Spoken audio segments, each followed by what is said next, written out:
people think that digital communication is worse communication. Of course, it changes the tone and content of what we say when we say it via a mobile phone or an email. There's examples such as people getting dumped by text message, or even worse, the online harassment that we see pretty much everywhere. There was Gamergate, where it started out as some articles about video games and turned into this mob mentality and even death threats about some video game articles. Digital media, of course, plays a role in these problems. John Suhler at Rider University in New Jersey coined the term the online disinhibition effect in 2004. What this refers to is the fact that when you're communicating online, you feel anonymous, you don't have that physical proximity to another person, and you lack eye contact. And this gives you this feeling of freedom to say things that you might not otherwise say. And for some people, that means they say really, really horrible things with that freedom. And this, of course, causes serious, serious problems in many cases. But what I want to talk to you about today is something different. It's about how those same features of online communication might help us think about consent in new and more productive ways. I'm an assistant professor of communication, and I've been researching sexting since the moral panic about it began in 2008. Sexting is using any form of digital communication, such as your mobile phone or an app or even an email, to send a sexual image or text message to another person. A review of studies by some researchers at Deakin University in Australia found that more than 50% of young adults are sexting. Some studies, it was even higher. Now, the rates are a little bit lower among older adults. However, according to an American Association of Retired Persons article in 2009, sexting is easy, fun, and usually harmless. And they recommended that retirees use sexting to bring some spice back into their sex lives. Yet, in researching my book, Sexting Panic, I found that despite some of this enthusiasm about sexting, overwhelmingly, the media coverage of sexting is negative. We hear a lot about suicides and bullying. We also hear about revenge porn. And this is a huge problem. It's really terrible when someone shares a private photo and that person betrays their trust and shares that photo around. The research on sexting is also overwhelmingly negative. Researchers are often looking for what's wrong with sexters, what would cause them to do such a thing. And so they try to find correlations to impulsivity or drinking or unprotected sex or attachment disorders. There was a meta-analysis by a researcher at Ilmenau University of Technology, and she found that 79% of the research about sexting was looking for a negative effect or some kind of an unfortunate consequence with sexting. So given all of that overwhelming negativity, I was really surprised during my research to come across, time and again, these online sexting tips articles that were actually talking about consent. I saw this so often, and I was so struck by it that I thought, I have to do a study on this. I have to figure this out. So I wanted to know, is there really advice about consent happening in these online sexting tips? And I was so intrigued by this question because there's two reasons, really. The first is there's so much sex advice in print magazines and online as well.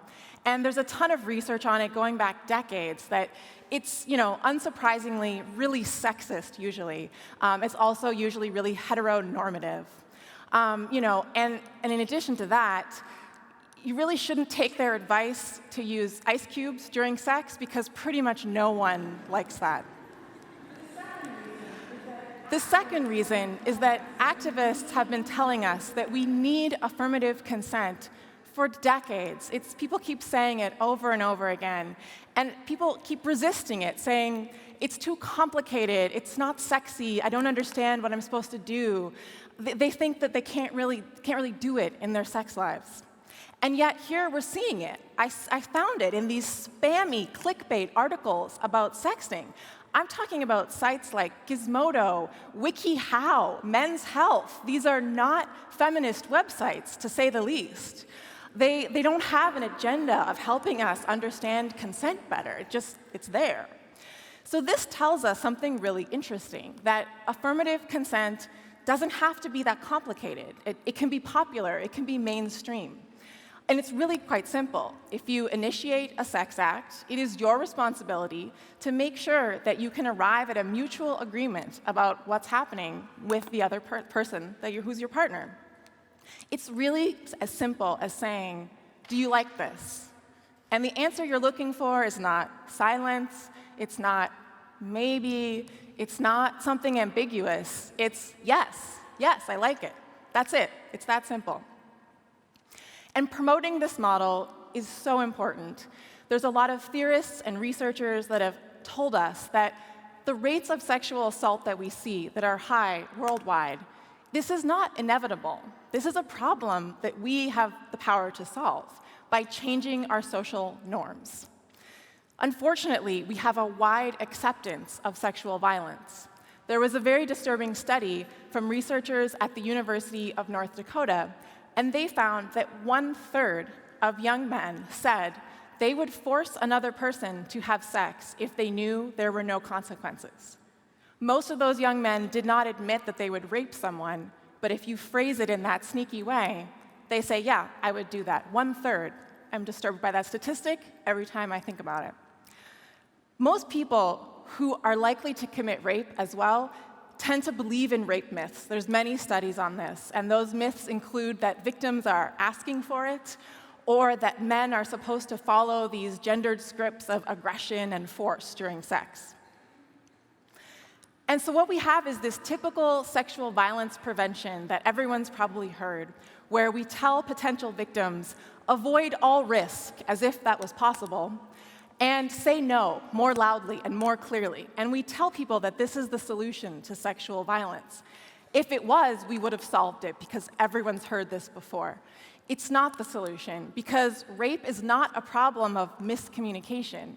There's tons of research that shows that people are actually very good at understanding an implicit or ambiguous or nonverbal no. It's not that difficult.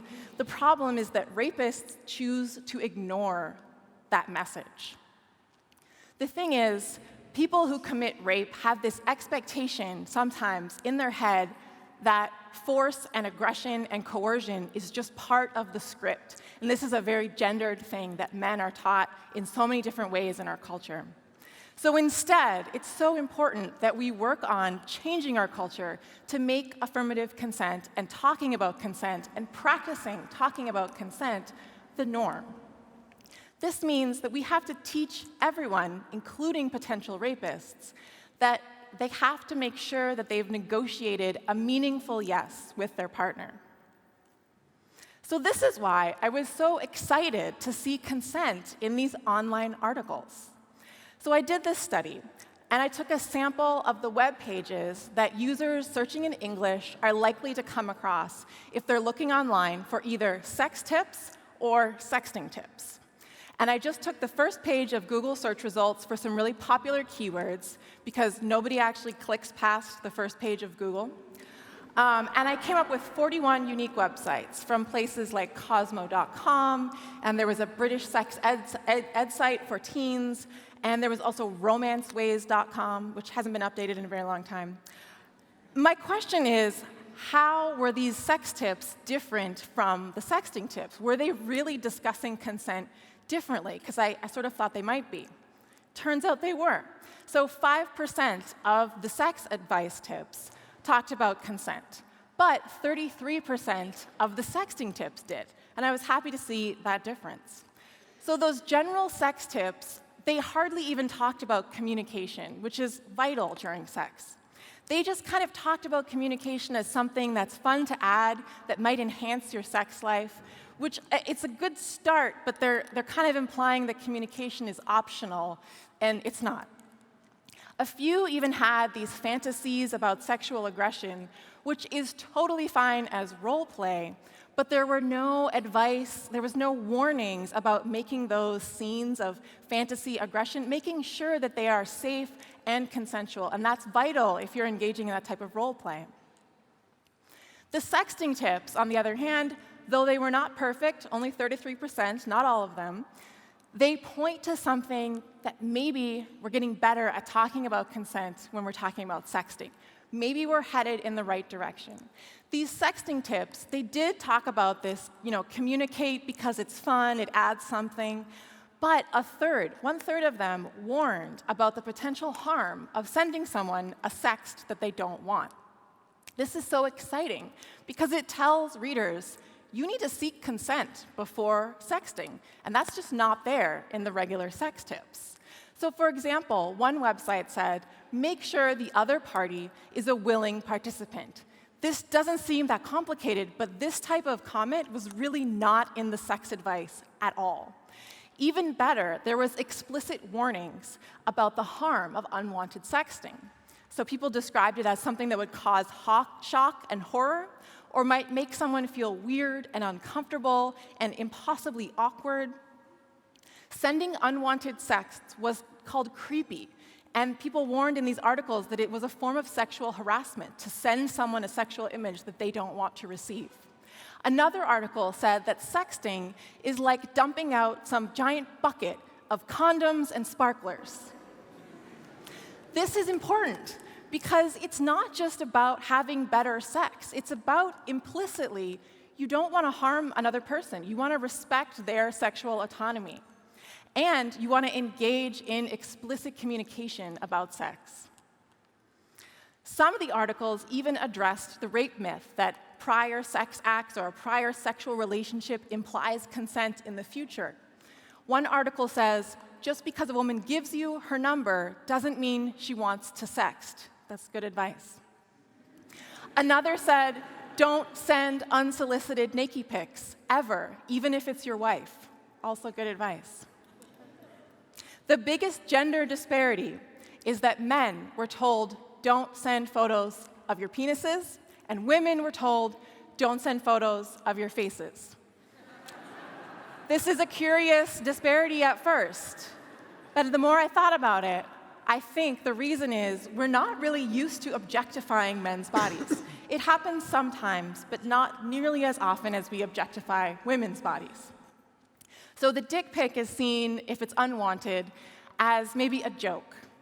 Some people do want to receive them, but that's why you ask for consent before you send it. Women's bodies we're used to seeing as sexual objects. So the risk for women is not that you might offend your partner or be rejected, though you should also get consent. But the risk in these articles is that you could be identifiable in these photos, so don't include your face. Now, in art and popular culture, women are constantly sexually objectified. We've all seen it every day. But we have this double standard where when we see women as active, desiring subjects who are sexually expressive, a lot of the time we shame and stigmatize those women. So women are asked to walk this very familiar and difficult sexual tightrope where they're encouraged to engage in sexting, but then shamed and blamed if someone distributes their private image without their permission. So it's great that the sexting tips are saying, get consent before you send an image. But what's missing in the sexting tips is they don't talk about the serious trauma and harm of distributing someone's private image without their permission. And I was really disappointed that this wasn't there at all, but then again, it's the internet, so. So as a new media researcher, my question is, what's technology doing here? Is there something about the technology that's leading us to see this commentary about consent? Again, these websites, I have to stress, are not part of a feminist movement. They're not part of some anti-rape organization. They really didn't seem to be there on purpose at all. So what I think is that this presence of consent in the sexting tips, I think it comes out of the way that digital communication alters the way we talk to each other. We have this general sex advice that it's always assuming that consent is implicit, that it's easy to figure out, that you don't have to talk about it. You do have to talk about it. But with texting, it means there's no physical proximity, there's no body language cues, there's no nonverbal feedback. And so you have those same features of digital communication that leads to this online disinhibition effect and causes all of this terrible bad behavior that we see online.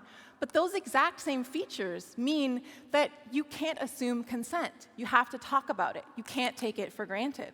And it can't be inferred. And this is so significant because it tells us that affirmative consent can be mainstream, it can be popular, it can even be clickbait. Now, I don't know if people actually follow this advice, but I did see a study from some psychologists at Drexel University that found that for some people, sexting was correlated with sexual and relationship satisfaction. So I think what's exciting about this is that digital communication might actually have the potential to teach us something about consent, that we can't take it for granted, it has to be explicit. And maybe sexting can help us practice talking about consent more. And maybe that can help us solve this genuine social problem and help us all talk about consent a lot more and in a lot better ways. Thank you.